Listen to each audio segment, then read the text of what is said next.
Brought to you by TechnoSpark 20 series smartphones. नमस्कार, आप देख रहे हैं आज तक। आपके साथ मैं हूं अंजना ओम कश्यप और हमारे साथ इस वक्त बैठे हैं संजय सिंह, आम आदमी पार्टी के नेता और सांसद, जिन्हें हाल ही में सुप्रीम कोर्ट के फैसले के बाद बेल मिली है और वो जेल से बाहर आए हैं। आज तमाम सवाल उनके सामने रखेंगे क्योंकि उन्होंने भी अपनी तरफ से पक्ष रखा। हालांकि कोर्ट ने यह साफ कहा है कि अपने केस पर वो कोई भी बयान नहीं दे सकते हैं, लेकिन वो अरविंद केजरीवाल के मामले में बातों को सामने रख रहे हैं। पहला सवाल आपसे यही है, अरविंद केजरीवाल इस बात पर अड़े हुए हैं, आप अड़े हुए हैं, आम आदमी पार्टी अड़ी हुई है कि जेल से ही वो सरकार चलाएंगे। क्या ये दिल्ली की जनता के साथ अन्याय नहीं है? क्या ये लोकतंत्र में एक गलत प्रेसिडेंस नहीं है? कैसे आने वाले वक्त में कोई भी जिसे जेल होगा, आरोपी होगा, वो कहेगा हम तो एकदम ठीक ठाक है, साजिशन हमें अंदर किया गया है। मंत्री हो, मुख्यमंत्री हो, सब कहेंगे केजरीवाल ने किया था, मैं भी करूंगा, जेल से सरकार चलाऊंगा। बहुत अच्छा सवाल आपने पूछा। पहली बात तो ये कि इस गलत परंपरा की शुरुआत किसने की? देश की तानाशाह सरकार ने, जो निर्वाचित मुख्यमंत्री को बिना किसी सबूत, बिना किसी दोष, बिना किसी साक्ष्य के सीधे गिरफ्तार कर रही है। दिल्ली के मुख्यमंत्री अरविंद केजरीवाल जी के खिलाफ है क्या, ये तो बताइए पहले आप। आपने 2 फर्जी मुकदमा किया, केजरीवाल जी को गिरफ्तार कर लिया, इस्तीफा दो। 2 फर्जी मुकदमा किया, भगवंत मान को गिरफ्तार कर लिया, इस्तीफा दो। ममता बनर्जी पे 2 फर्जी मुकदमा किया, गिरफ्तार कर लो, इस्तीफा दो। सिद्धारमैया को गिरफ्तार करो, इस्तीफा दो। रेवंत रेड्डी को गिरफ्तार करो, इस्तीफा दो। विजयन जी को गिरफ्तार करो, इस्तीफा। तो ये तो आपने गलत परंपरा की शुरुआत भारतीय जनता पार्टी ने की, देश की तानाशाह सरकार ने की। भाई, आप फर्जी मुकदमे करके किसी निर्वाचित मुख्यमंत्री को उठा के जेल में डाल देंगे, जिसने 2 करोड़ जनता के लिए बिजली, पानी, शिक्षा, स्वास्थ्य अद्भुत काम करके दिखाया, अनुकरणीय काम करके दिखाया। आप उस मुख्यमंत्री को फर्जी मुकदमे में गिरफ्तार कर रहे हो, फिर कह रहे हो इस्तीफा दो, फिर हमारी पार्टी खत्म कर दोगे। कहीं विधायकों के घर छापा, कहीं मंत्रियों को ईडी की पूछताछ। तो इसलिए इसके पीछे भारतीय जनता पार्टी की गहरी साजिश क्या है, वो समझना जरूरी है। क्या है दिल्ली के मुख्यमंत्री के खिलाफ? 162 बयान ईडी ने दर्ज किए हैं और 294 बयान सीबीआई ने दर्ज किए। कुल 456 गवाह हैं अंजना जी, और उन 456 गवाहों में 4 बयान जिसका न सिर है न पैर है, उसके आधार पर आपने एक निर्वाचित मुख्यमंत्री गिरफ्तार कर लिया। और उन लोगों के बयान, चाहे वो राघव रेड्डी हो, चाहे वो मंगुट्टा रेड्डी हो, चाहे वो शरद रेड्डी हो, उसकी सीक्वेंस क्या है? एक आदमी पे आप छापा मारते हैं, उसके बाद उसको गिरफ्तार करते हैं, उससे 7 बयान लेते हैं, 6 बयान में जो वो हमारे खिलाफ नहीं देता उसको अनरिलाइड अपॉन डॉक्यूमेंट में डाल देते हैं। कहते हैं साहब इस बयान पे तो भरोसा नहीं है जिसमें उसने कहा अरविंद केजरीवाल से हमारा कोई लेना देना नहीं।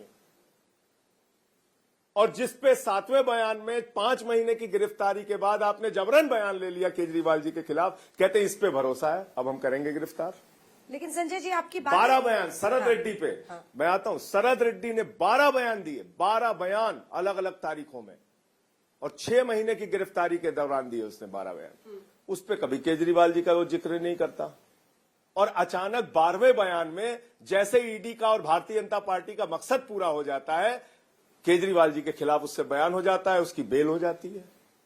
तो ये आधार है। राजनीतिक रूप से आपकी बातें हो सकती है, एक सेकंड, ये आधार है। ठीक है, राजनीतिक रूप से आपकी बातें हो सकती है, ये रुकिए, मैं आधार पे सवाल पूछ रही हूँ। लेकिन ना तो संजय सिंह जज साहब है, ना संजय सिंह ईडी एजेंसी है, जांच एजेंसी। पहली बार में कितने आरोपी होते हैं जो खुलकर कह देते हैं हमने ये किया था जी, हमने इस दिन इसको इतना पैसा दिया था। आपसे पूछ रही हूँ, इन्वेस्टिगेशन। बहुत अच्छा सवाल पूछा। पहले दोनों का सवाल पूरा होने दीजिए। ठीक है, आपकी बातों में अगर इतना दम है, आप सीधा फर्जी केस कहते हैं, आप कहते हैं निराधार है ये जो आरोपी जो टर्न ये बन गए हैं, सरकारी गवाह बन गए हैं, तो फिर जज साहब को क्यों नहीं दिख रहा जो असल जज साहब है? आपके केस में तो बेल मिल गया, लेकिन मनीष सिसोदिया की कब गिरफ्तारी हुई थी, अभी तक बेल क्यों नहीं मिली? पहली बात तो आपने कहा कि ना तो मैं जज हूं, ना तो केजरीवाल जी जज हैं, ना मनीष सिसोदिया जज है। आम आदमी पार्टी वाले तो जज नहीं है, बिल्कुल सही आपने कहा। तो नरेंद्र मोदी जी भी जज नहीं है, भारतीय जनता पार्टी वाले भी जज नहीं है, और ना ईडी वाले जज हैं, ना सीबीआई वाले जज हैं। अब फेयर इन्वेस्टिगेशन के जो तथ्य, मैं तो कोई अपनी तरफ से बात नहीं कर रहा हूं ना अंजना जी, जो तथ्य सामने है मैं तो वो कह रहा हूं। आप एक निष्पक्ष जांच एजेंसी हैं अगर, तो आपने 6 वो बयान जो अरविंद केजरीवाल के खिलाफ नहीं है उसको छिपाया क्यों? 10 वो बयान शरद रेड्डी के जो अरविंद केजरीवाल के खिलाफ नहीं है उसको छिपाया क्यों? राघव मंगुंटा रेड्डी के 2 वो बयान जो केजरीवाल के खिलाफ नहीं है उसको क्यों छिपाया? अगर आप निष्पक्ष एजेंसी हैं तो ये भारतीय जनता पार्टी द्वारा एक गहरी साजिश दिल्ली की सरकार को और आम आदमी पार्टी को खत्म करने के लिए, अरविंद केजरीवाल जी की राजनीति को खत्म करने के लिए है, इसलिए हम इनसे लड़ रहे हैं। तो जज ने फैसला थोड़ी दे दिया अरविंद केजरीवाल जी के खिलाफ। आप मुझे बताइए, बेल ना मिलना एक अलग प्रक्रिया है, एकदम ठीक आपने कहा। मैं आपसे कहता हूं, आप कहती हैं भाई न्यायालय से न्याय नहीं मिला, नहीं तो ये नहीं कहा बेल नहीं मिली, कहा बेल नहीं मिली, ठीक है बेल नहीं मिली। लोअर कोर्ट का फैसला होता है अंजना जी, उसको डिस्ट्रिक्ट कोर्ट बदल देती है। इसका मतलब डिस्ट्रिक्ट कोर्ट लोअर कोर्ट के फैसले से असहमत है, डिस्ट्रिक्ट कोर्ट का फैसला हाई कोर्ट बदल देती है। इसका मतलब डिस्ट्रिक्ट कोर्ट के फैसले से हाई कोर्ट असहमत है, हाई कोर्ट का फैसला सुप्रीम कोर्ट बदल देती है। इसका मतलब सुप्रीम कोर्ट हाई कोर्ट के फैसले से असहमत है, और सुप्रीम कोर्ट के तो 5 जजों का फैसला हमारे प्रधानमंत्री जी बदल देते हैं जो दिल्ली सरकार के हक में है। इसका मतलब सुप्रीम कोर्ट के फैसले से भी प्रधानमंत्री जी असहमत है। सर ऐसे केस में थोड़े तो ना मैं ये कह रहा हूं पार्लियामेंट से कोई फैसला नहीं हो पाएगा, लेकिन मैं ये कह रहा हूं कि ये तो है कि सुप्रीम कोर्ट ने आपको बेल दे दी, मनीष सिसोदिया को अभी तक क्यों नहीं? इतने बेल ना मिलना किसी का दोष सिद्ध हो गया ये नहीं होता है अंजना जी। पर आपने तो उसको जीत बताई है ना कि अब जेल के ताले टूट गए, केजरीवाल भी निकलेंगे। ये हमारा विश्वास है निकलेंगे, क्योंकि उन्होंने कोई गुनाह कोई गलती की ही नहीं।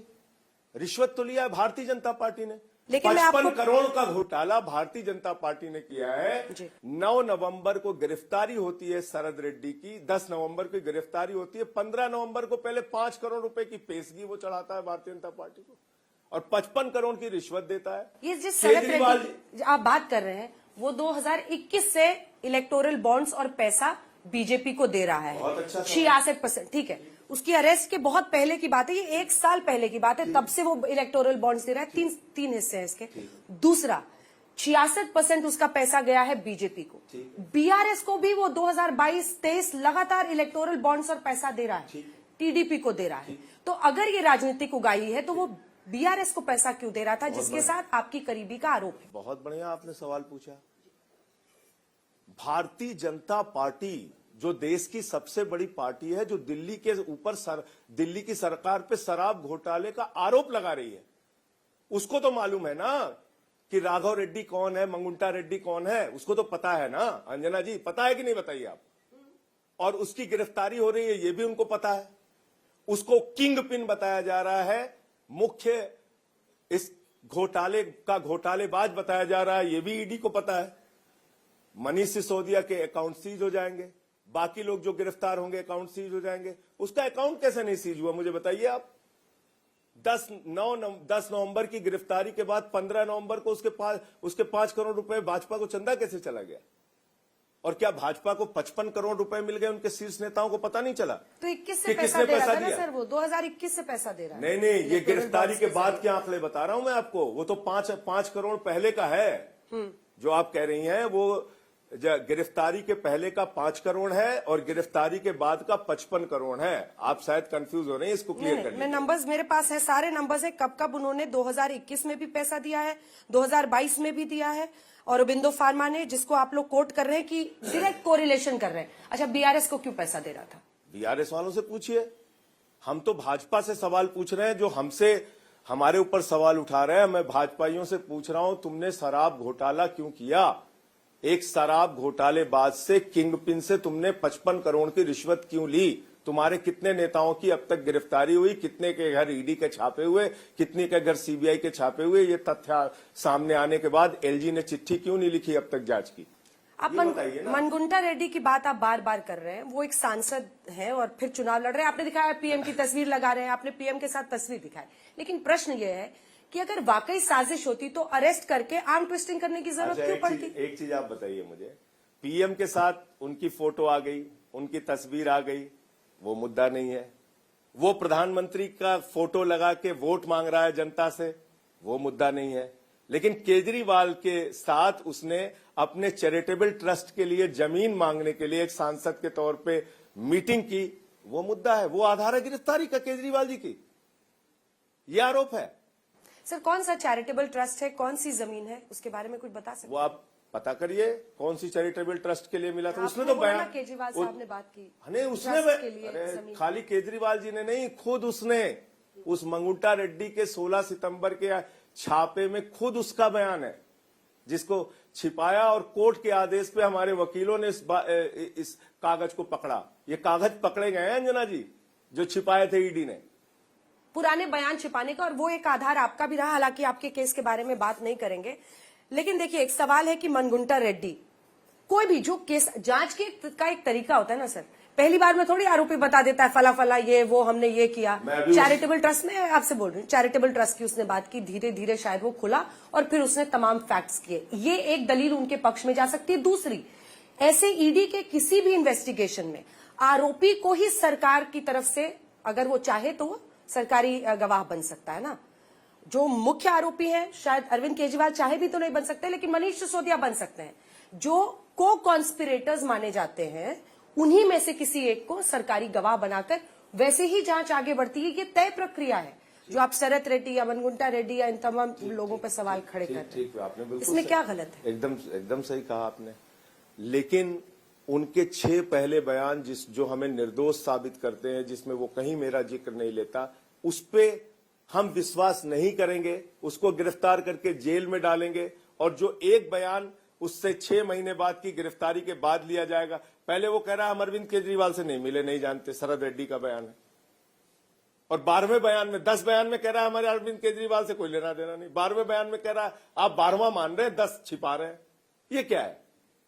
अगर चलिए ठीक है, आपकी बात भी मान लेता हूं कि 10 मान लीजिए 12वें बयान में आपने छिपाया क्यों 11 बयान, इसका कारण बताइए। आप तो निष्पक्ष जांच एजेंसी है ना, आपका तो काम है हमें दोषी सिद्ध करना ना।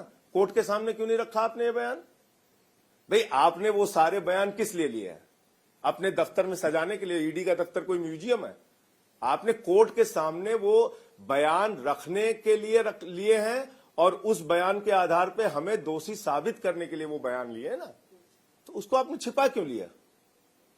ये गहरी साजिश है भारतीय जनता पार्टी की। अगर ये साजिश है तो अब आम आदमी पार्टी की मुश्किलों पर जरा आते हैं, क्योंकि ऐसा लग रहा है कि आपकी पार्टी एक लीडरशिप क्राइसिस फेस कर रही है। क्या ये सच है? इसके पीछे भी सवाल है। अब आप आ गए हैं बाहर तो आप काम संभालिए, क्यों ऐसी मुश्किल में डालना है सरकार को? तो कहां मुश्किल में है? तो कौन से कैबिनेट की बैठक कैसे होगी? किस प्रकार से मुश्किल में है? कैबिनेट की बैठक कैसे? देखिए अंजना जी, भाजपा की चालबाजियों को, राजनीति को हम लोग खूब समझते भी हैं और उनसे खूब मुकाबला भी हमने किया है। मणिपुर में 1 साल तक हिंसा होगी, एक फौजी की पत्नी को निवर्स्त करके घुमाया जाएगा, हिंसा की आग में मणिपुर को झोंका जाएगा और वहां इस्तीफा नहीं होना चाहिए मुख्यमंत्री का। देश के गृह राज्य मंत्री का बेटा 4 किसानों को अपनी जीप से कुचल देगा, उसका इस्तीफा नहीं होना चाहिए। हमारी पहलवान बेटियों को न्याय नहीं मिलना चाहिए। केजरीवाल जो अच्छी शिक्षा दे रहे हैं, बिजली दे रहे हैं, पानी दे रहे हैं, बस की फ्री यात्रा दे रहे हैं, बुजुर्गों को तीर्थ यात्रा करा रहे हैं, उनका तुरंत फर्जी मुकदमे में गिरफ्तार करो, इस्तीफा करो। ये बहुत गलत परंपरा की, लोकतंत्र की हत्या करने की शुरुआत है। और अगर ये परंपरा है तो मैंने तो पहले दिन ही आके कहा अंजना जी, ये खतरनाक परंपरा है। देश के प्रधानमंत्री को भी इम्यूनिटी नहीं है कानून में। कल को अगर बंगाल में 5 मुकदमा हो गया, जाएंगे प्रधानमंत्री जी जांच में शामिल होने के लिए। कल को केरल में 3 मुकदमा अमित शाह जी के खिलाफ हो गया, वो जाएंगे जांच में शामिल होने के लिए। तो इसलिए कानून की नजर में अगर बराबर की बात, राष्ट्रपति और राज्यपाल को ही खाली इम्यूनिटी है, प्रधानमंत्री जी को भी इम्यूनिटी नहीं है, ये तो गलत परंपरा शुरू हो जाएगी। उनको किसी प्रकार की छूट नहीं है।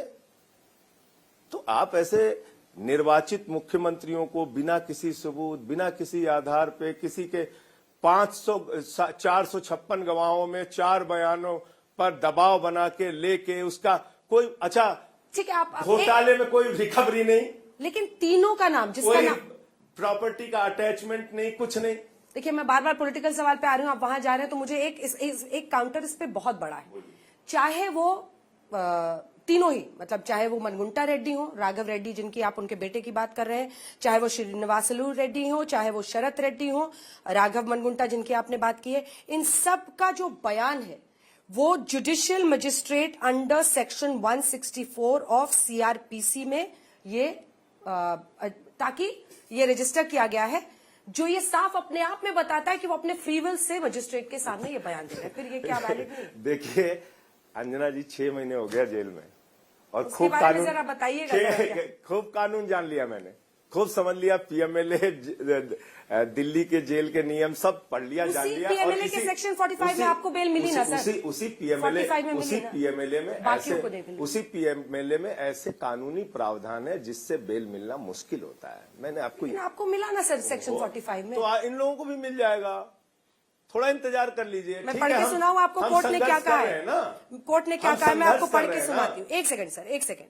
कोर्ट ने साफ कहा है, we clarify that the concession given in the court today, यानी आज जो हम छूट दे रहे हैं बेल देकर, would not be treated as precedent, यानी ये आधार नहीं बनेगा बाकी लोगों की बेल के लिए। ये कहा है ना? ठीक है, मैं अपने केस के बारे में बात नहीं करूंगा, लेकिन लोअर कोर्ट और हाई कोर्ट ने मेरे बारे में क्या कहा था, पहले क्या कहा था, जिसको आपने चलाया भी होगा, क्या क्या नहीं कहा था, मैं नहीं बोलूंगा क्योंकि मुझे अपना अधिकार नहीं है बोलने का। अभी पुस्तक नहीं चर्चा करें तो करें। सुप्रीम कोर्ट ने जाके आपको राहत दी ना, ये लोग भी तो बहुत पहुंचे ना। तो इसलिए मैं कह रहा हूँ वो न्यायिक प्रक्रिया, पर ये चारों बयान सेक्शन 164 ऑफ सीआरपी मजिस्ट्रेट एक भी नहीं टिकेगा क्योंकि वो सबूतों के साथ उसका मेल कराना होता है ना। बयान 164 का आपने दिया, जज के सामने दिया, लेकिन जज के सामने दिए गए बयान को भी सबूतों के आधार पे उसका मेल कराना जरूरी होता है। सबूतों के आधार पे मेल कहां हुआ, मेल हुआ क्या, ट्रायल हुआ क्या? ये इन्वेस्टिगेटिंग एजेंसी और कोर्ट को करने देते हैं, वापस आते हैं देश की सशक्त जांच एजेंसी। मेरा सबसे बड़ा सवाल यह है, आपको लगता है 2 साल हो गए और आपने 1 रुपए मनीष सिसोदिया के यहां बरामद नहीं किए, 1 रुपए आपने अरविंद केजरीवाल के यहां बरामद नहीं किए, एक कोई प्रॉपर्टी अटैच नहीं हुई, कहीं कोई उनका कोई इतना बड़ा आपको आडंबर और वो देखने को नहीं मिला कि करोड़ों रुपए यहां जमा किए हो, ये गड्डियां मिल रही हो, और संजय सिंह के यहां कुछ नहीं मिले और गिरफ्तारी सबकी होती जा रही है। तो सबूतों के साथ मेल कहां कर रहे हैं बयान? भाई आपने बिल्कुल ठीक कहा, क्योंकि आपने कहा तो मैं एजेंसी का इस पर पक्ष रख दूं आपके सामने। आपने बिल्कुल सही एजेंसी का पक्ष क्या है? 164 में दिया गया बयान मजिस्ट्रेट के सामने का बयान होता है, ठीक है, माना जाता है फ्री विल में स्वतः दे रहे, ठीक है। लेकिन एक बात और जान लीजिए आप, सेक्शन 50 का जो बयान होता है वो भी उतना ही महत्वपूर्ण है। जब सेक्शन 50 का बयान मुझसे लिया गया अंजना जी, तो मैं अपना फिर नहीं बोलता हूं, चलिए, जिससे भी सेक्शन 50 का बयान लिया जाता है उसको ये बताया जाता है ईडी के द्वारा, जिससे भी लिया जाता है, और आप चाहे ईडी के अधिकारियों से कंफर्म कर लीजिएगा अगर मैं कुछ गलत कह रहा हूं तो, उसको ये बताया जाता है कि देखो अगर तुमने सेक्शन 50 में कोई गलत बयान दिया तो ये प्रावधान है कि तुम्हें उसके खिलाफ कार्रवाई होगी। ये प्रावधान है सेक्शन 50 का। आप ईडी के अधिकारियों से भी कंफर्म कर लीजिएगा और किसी वकील से भी कंफर्म कर लीजिएगा। तो 7 बयान जो मंगुट्टा रेड्डी के आते हैं ईडी के सामने, उसमें से 6 बयान पे सेक्शन 50 की कार्रवाई क्यों नहीं हुई? उसके 6 बयान को गलत मान के उसके खिलाफ कार्रवाई क्यों नहीं हुई? पहले तुमने केजरीवाल के बारे में क्यों नहीं बताया? ये सब बता रहे हैं ना आप लोग, अब देखते हैं कोर्ट क्या करता है। ठीक है, समीर महेंद्रू प्रतीक्षा कीजिए, किसी सबूत से कोई बयान मेल नहीं खाएगा। ये घोटाला भारतीय जनता पार्टी ने किया, 55 करोड़ की मनी ट्रेल मिल चुकी है। अब तक एलजी साहब ने भाजपाइयों के खिलाफ जांच क्यों नहीं शुरू कराई? मुझे इस पे आश्चर्य है। इसके जो डिटेल्स है लीगल, उस पर 2 सवाल और मेरा है, उसके बाद हम लोग जरा पॉलिटिक्स पर जाएंगे सीधा। समीर महेंद्रू को अरविंद केजरीवाल का ये कहना, जो समीर महेंद्रू ने बताया है कि विजय नायर इज माय बॉय, ये एक महत्वपूर्ण कड़ी मानी जा रही है। और संजय जी, ये बात भी एक सच्चाई है, पता नहीं आप कैमरे पे इसको स्वीकारें ना स्वीकारें, विजय नायर की जो घुसपैठ आम आदमी पार्टी में हो चुकी थी, उससे आप जैसे नेता भी चिंतित थे, जितना मुझे पता है। विजय नायर, उसकी भूमिका क्या थी? वो कैसे एक व्यक्ति ऐसा जो कि पॉलिटिकल नहीं था, वो he was calling the shots, एक वक्त पर आतिशी जी का उसने पूरा इलेक्शन कैंपेन संभाला, वहां से अरविंद केजरीवाल के वो इतना करीबी हो गया। एक विजय नायर आम आदमी पार्टी में सबसे महत्वपूर्ण फैसले करने वाला व्यक्ति हो गया था, जिस पर आपने भी चिंता जाहिर की थी। देखिए, ऐसा है विजय नायर कम्युनिकेशन का इंचार्ज था, उससे संबंधित जो भी काम पार्टी ने उसको दिए थे उसको वो कर रहा था। आप किसी के बयान को उठाकर एक झूठा आधार तैयार करें, इससे क्या साबित होता है? मैंने बताया सिर्फ 4 बयान जिसमें अरविंद केजरीवाल जी का जिक्र है, राघव रेड्डी, मंगुंटा रेड्डी, शरद रेड्डी, श्री अरविंद। बयान कुल दोनों एजेंसियों के सामने कितने हुए? 456 गवाहों के बयान। और इन 4 बयानों को भी जबरन जेल में रखकर 6 महीने जेल में रखने के बाद लिए गए। और इसके पहले भी इन्हीं लोगों ने, एक ने बाप बेटे ने मिला के 10 बयान दिए और दूसरे ने 12 बयान दिए और 11 बयान दूसरे शरद रेड्डी के छिपाए गए और 8 बयान बाप बेटे के उधर छिपाए गए। ये मंगुंटा रेड्डी वाला एंगल है, उसी में आखिरी सवाल ये जो लीगल अच्छा, है। वो प्रधानमंत्री की फोटो लगा के वोट मांग रहा है। भाई ऐसे आदमी को क्यों आप अलाउ कर रहे हैं कि वो आपकी फोटो? अब तो क्लियर है ना अंजना जी, आज की तारीख में तो क्लियर है ना कि वो शराब का आपने लिखा ना किंग पिन, हमने तो नहीं लिखा। ईडी ने लिखा ना कि शरद रेड्डी किंग पिन है। इसमें आरोप यह है कि के कविता के जरिए जो विजय नायर कोऑर्डिनेट कर रहा था, सुनिए तो जो उनका ईडी का पक्ष है वो सुनिए, तभी तो जवाब दे पाएंगे आप। के कविता के जरिए मंगुंटा रेड्डी को अप्रोच किया गया कि इतने पैसे देने हैं, 100 करोड़ का 50 करोड़ देना था और उसके बाद हवाला के जरिए ये तय हुआ कि 25 करोड़ दिए जाएंगे। सुनिए तो फिर गोवा में जो आपके उम्मीदवार है उनका बयान है गोवा के उम्मीदवार का कि मुझे पैसा यहां पर चुनाव में, ये इंपॉर्टेंट है कि चुनाव में मुझे पैसा यहां पर कैश में दिया गया ताकि उसका इस्तेमाल किया जा सके। और वही लिंक ईडी बना रही है कि वो पैसे हवाला के जरिए खर्च कर दिए गए हैं। ये उनका कहना है मनी ट्रेल पर, इसीलिए बरामदगी नहीं हो पा रही। इसका आपका सवाल पूरा हो गया आपका? जी। और जो आप कह रही हैं सुनिए तो, मैं तो सुनता हूं आप लोगों को, और जेल में आज तक आता था, आपको बता दूं। अच्छा, आप देख रहे थे वहां आज तक पे आप लोगों के सारे कार्यक्रम देख रहा था। हल्ला बोल देख रहे थे? हल्ला बोल भी देख रहा था। तो इसलिए आपके सवाल मैंने सुने नहीं, ऐसा नहीं है, बहुत सुने, वहां भी रह के सुने, आज भी सुन रहा हूं।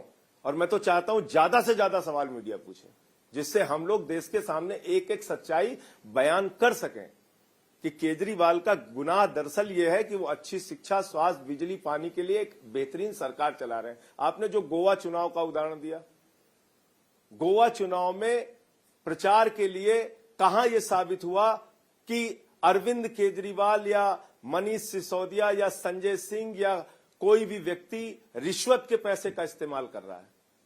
वो भी बयान, कोई रिकवरी नहीं, कहां साबित होता है? ऐसे कल को मैं कहूं कि भारतीय जनता पार्टी ने किसी प्रत्याशी को 10 करोड़ रुपए कैश में दिए, आप पकड़ लेंगे नड्डा साहब को? भाई बयान ही है ना, 10 लोगों को बयान दिलवा दीजिए आप, उससे संबंधित कोई सबूत आपके पास है नहीं, और सबूत है तो ट्रायल शुरू हुआ नहीं। ट्रायल शुरू हुआ तो कोर्ट को जांचने परखने का मौका नहीं मिला। बड़ी मुश्किल से हमारे वकीलों ने कोर्ट से आदेश किया कि भैया कौन सा बयान छुपाया वो दिखाओ, तो जब देखे तब ये खुलासा हुआ जो मैं आपके सामने बता पा रहा हूं, वरना मेरी भी जुबान अभी बंधी होती, मैं भी नहीं बोल पाता। ये तो कोर्ट ने आदेश किया, धन्यवाद है कोर्ट का, इसी लोअर कोर्ट का, उसने आदेश किया, लोअर कोर्ट ने कहा कि इनको दिखाइए कौन से बयान आपने छिपाए हैं, तब ये पकड़े गए कि अब पहले के बयान में तो कुछ नहीं निकला। अब कुछ पॉलिटिकल सवालों पर आते हैं। सुनीता केजरीवाल सामने आ रही हैं और वो बातें कर रही हैं। जो तस्वीर उन्होंने लगाई है बीते दिन भगत सिंह जी और डॉक्टर अंबेडकर के बीच में, अरविंद केजरीवाल के, इस पर भगत सिंह जी के जो ग्रैंडसन है उन्होंने आपत्ति जाहिर की है कि ये मेरे भगत सिंह जी के साथ अरविंद केजरीवाल की जेल वाली तस्वीर लगाना गलत है। देखिए, भगत सिंह जी के परिवार के लोगों ने क्या कहा है उस पर मैं कोई टिप्पणी नहीं करूंगा, क्योंकि मैं उसका सम्मान करता हूं, उनकी अपनी क्या बात है केक के। लेकिन शहीदों के स्टैचू के साथ तो नौजवान लड़के सेल्फी लेते हैं। बहुत सारे मायावती जी की तस्वीर बाबा साहब के साथ, कांसीराम जी की तस्वीर बाबा साहब जी के साथ मोदी जी की तस्वीर, नेताजी के साथ, भगत सिंह जी के साथ और बाबा साहब के साथ। तो इस देश के नेताओं को भी हक है, आम आदमी को भी हक है कि शहीदों के साथ अपनी फोटो लगाए, संविधान निर्माता के साथ फोटो। इसमें कौन सा अपराध है, मुझे ये नहीं समझ में। बाबा साहब से इतना परेशान क्यों होते हैं वाजपेयी? भगत सिंह से इतना क्यों परेशान होते हैं, मुझे समझ में नहीं आता है। शहीद आजम भगत सिंह से भाजपाइयों को क्या समस्या है? बाबा साहब डॉक्टर भीमराव अंबेडकर से भाजपाइयों को क्या समस्या है भाई? पर ये तो उनके ग्रैंडसन बोल रहे हैं ना कि उनके साथ जेल वाली फोटो लगाना ठीक नहीं है। आप पैरेलल बना रहे हैं ना लगातार। वो शहीद के परिवार है, उनका मैं सम्मान करता हूं, उस पर मैं टिप्पणी नहीं। मैं तो जो तथ्य, जो प्रमाण, उन्होंने आपत्ति जताई, कैसे गलत है, यही तो मैं पूछ रहा हूं आपसे। किसी शहीद के साथ, भारत के संविधान निर्माता के साथ अपनी फोटो लगाना कहां से गलत है? कोई भी मुद्दा बना दोगे सुबह सुबह उठ के, मतलब खड़े होंगे भाजपा, उनके पर पोते कह रहे हैं ना कि ये गलत है। यहां मुस्कुरा क्यों रहे हो? समंदर के साथ फोटो क्यों आ गई? शहीद के साथ फोटो क्यों आ गई? तुमने देश के लिए कुछ नहीं किया, तुम्हारे पुरखों ने, ये मुझे पता है, लेकिन अब शहीद के साथ फोटो क्यों आ गई? स्वतंत्रता संग्राम सेनानी के साथ फोटो क्यों आ गई? तुम्हें अच्छे नहीं लगते होंगे, हमें अच्छे लगते हैं, इसमें कौन सी बात है? अगला प्रश्न ये है कि क्या सुनीता केजरीवाल जी अगली मुख्यमंत्री बनेंगे? अगर, क्योंकि एलजी साहब ये कह रहे हैं कि मैं जेल से सरकार दिल्ली की नहीं चलाने दूंगा। तो आप कह रहे हैं विनय सक्सेना जी ने भारत का संविधान लिखा है? मुझे तो नहीं मालूम। विनय सक्सेना जी हाई कोर्ट है, सुप्रीम कोर्ट है, मुझे नहीं पता। विनय सक्सेना जी भारत के संविधान निर्माता नहीं, अंजना जी। विनय सक्सेना जी दिल्ली के एलजी हैं, उनके जो अधिकार हैं वो भी लिखे हुए हैं, और जो अधिकार उनसे छीन के हमको दिए गए थे उसको भी, सुप्रीम कोर्ट के फैसले को भी पलट के मोदी जी ने दे दिया। तो अपने अधिकारों में सीमित रहे। ये सब टिप्पणी बयान उनको कैसे पता है जेल से सरकार नहीं चल सकती है, चल सकती है? वो कौन होते हैं बोलने वाले? उन्होंने वोट दिया है क्या केजरीवाल जी को? वोट देके बनाया है क्या मुख्यमंत्री? मुख्यमंत्री बनाया दिल्ली की 2 करोड़ जनता ने, किसी भाजपाई के आशीर्वाद से अरविंद केजरीवाल जी मुख्यमंत्री नहीं बने हैं। दिल्ली की 2 करोड़ जनता के वोट से मुख्यमंत्री, और प्रचंड बहुमत से मुख्यमंत्री बने हैं। 62 सीट, 67 सीट, 28 सीट, 3-3 बार दिल्ली की जनता ने चुना है उनको। अच्छा, केजरीवाल जी जो बुजुर्गों को तीर्थ यात्रा करा रहे हैं, फरिश्ते स्कीम ला रहे हैं, फ्री बिजली दे रहे हैं, फ्री पानी दे रहे हैं, फ्री पानी दे रहे हैं, वो इस्तीफा दे दें। ये काम तो सब तमाम सरकारें कर रही हैं। और मोदी जी जो अपना एक भी वादा पूरा नहीं करेंगे, वो देश पे बार बार राज करेंगे। 2 करोड़ नौकरी भी नहीं देंगे, पक्के मकान भी नहीं देंगे, महंगाई भी देश में बढ़ाएंगे। उनको भी तो जनता ही चुन के पहुंचाती है, उनको भी तो जनता ही चुन के। जैसे उनको सरकार में रहने का अधिकार है, वैसे केजरीवाल जी को है। तो आप क्यों नहीं सीएम बन सकते हैं? काहे हम बन जाएंगे? किस लिए बन जाएंगे? क्या दिक्कत? हमको वोट थोड़ी दिया है सीएम के तौर पे। दिल्ली की जनता ने अरविंद केजरीवाल जी के नाम पे वोट दिया है, संजय सिंह के नाम पे। आतिशी जी ने बताया कि उनकी तबियत खराब, 4.5 किलो के करीब वजन उनका घट गया है, लेकिन जेल वाले बता रहे हैं कि कुछ उनके सेहत को कोई दिक्कत नहीं है, जरा भी वजन नहीं घटा है, बिल्कुल ठीक है। तो क्या एक आप लोग सिंपैथी भी इसके जरिए गेन करने के लिए? ये सब चीजें झूठी कही नहीं जा सकती। मैं जेल काट के आया हूं, वजन होता है वहां पे, मेडिकल चेकअप होता है। वही वो कह रहे हैं कि नहीं घटा है वजन। नहीं तो जेल में जाने के पहले जो 10 दिन उन्होंने ईडी की कस्टडी में बिताया, फिर जेल गए, उस प्रक्रिया के इस दौरान उनके 4.5 किलो वजन कम हुए होंगे, इसलिए बोला उन्होंने। सिंपैथी वोट सोच रहे हैं कि चुनाव में मिलेगा आप लोगों को, आम आदमी पार्टी को कितनी सीटें मिलती हुई दिख रही हैं? मैं तो मोदी जी से कहूंगा कि हमको सिंपैथी वोट मत लेने दीजिए, और अपनी ईडी से कहिए तुरंत अरविंद केजरीवाल जी को छोड़ें। 2011 क्या संजय सिंह बिल्कुल भूल गए जब आप लोगों ने कहा था सोनिया गांधी? सिंपैथी वोट क्यों लेने दे रहे हैं हम लोगों को? भाजपाई नहीं लेने देना चाहिए। जानती है क्या हुआ है? देखिए, आपके दर्शकों को जानना बहुत जरूरी है। शाम को 6:50 पे 21 मार्च को भाजपा के शराब घोटाले का खुलासा हुआ, जब वेबसाइट पे आया कि शरद रेड्डी ने 55 करोड़ रुपए की रिश्वत भाजपा को दी है। और 7:14 पे ईडी पहुंच गई 21 मार्च को अरविंद केजरीवाल जी के घर। 2.5 घंटे की पूछताछ में उनको गिरफ्तार किया। आपके रिपोर्टर बोल रहे थे, मैं नाम लेके बोल रहा हूं, मैं सुन रहा था उस दिन, कि हाई कोर्ट के अंदर ईडी के सरकारी वकील संजय शर्मा जी ने बताया था, मैं सुन रहा था, और आप ही उस समय एंकर कर रही थी, कि हाई कोर्ट के अंदर उनके राजू साहब, जो उनके सरकारी वकील हैं, वो कह रहे थे, एएसजी साहब, पता नहीं क्यों केजरीवाल जी को लगता है कि हम इनको गिरफ्तार कर, उसी 21 मार्च को, अंजना जी, उसी 21 मार्च को पता नहीं इनको क्यों लगता है कि इनको हम गिरफ्तार कर लेंगे। अरे साहब, हम तो इनको पूछताछ के लिए बुलाना चाहते हैं, इनको ही डर लगा रहता है कि इनको हम गिरफ्तार कर लेंगे। ये ईडी का सरकारी वकील का बयान, एएसजी का बयान है, मेरा नहीं है।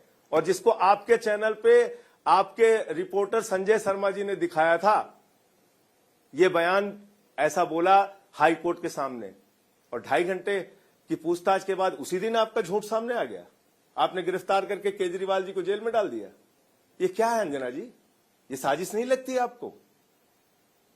इसमें कहीं आपको साजिश की, राजनीतिक साजिश की, राजनीतिक विद्वेष की, दुर्भावना की बू नहीं आ रही है? ये तो कोर्ट को तय करना है सर। एक आखिरी अभी सवाल आपने है। सही कहा, मैं भी कह रहा हूं कोर्ट को तय करने कोर्ट को ना, दीजिए। जज साहब ये आप हैं भाजपा ना, मैं- रोज रोज पीसी करते हैं, उनके जवाब में हमें पीसी करना पड़ता है। 2011 क्या और- संजय और- सिंह एकदम भूल गए? एक चीज- एक सेकंड, 2011 क्या आप एकदम भूल गए जब आपने इसी कांग्रेस पार्टी, इसी सोनिया गांधी, इसी मतलब पूरे कांग्रेस पार्टी से लेकर लालू प्रसाद यादव सबके खिलाफ एक मुहिम छेड़ी थी। आज सत्ता इतना प्रिय है, बीजेपी से लड़कर किसी तरह से अपना अस्तित्व बचाना इतना जरूरी है, जेल से बचना इतना जरूरी है कि आपने इनके साथ हाथ मिला लिया। देखिए, जेल से बचना, जेल, लाठी, मुकदमे, इससे किसी आंदोलनकारी को डरना नहीं चाहिए और ना हम लोग डरते हैं, सीधी बात।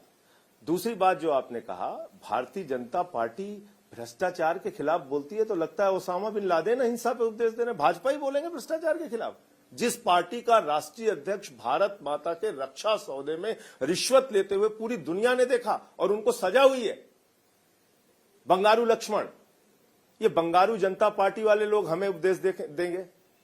और हम जैसे 2011 में ईमानदारी के साथ खड़े थे, आज भी हम ईमानदारी के साथ खड़े हैं। हमारे किसी भी नेता पे, हमारे किसी भी नेता पर कोई दोष साबित नहीं हुआ, जहां कन्विक्शन है। कोई अच्छा, बंगारू तो पुरानी मैं तो कहानी हो गई, बंगारू तो कह रहा हूं, conviction सजा है हो ना, चुकी लालू। थी, राष्ट्रीय अध्यक्ष को सजा।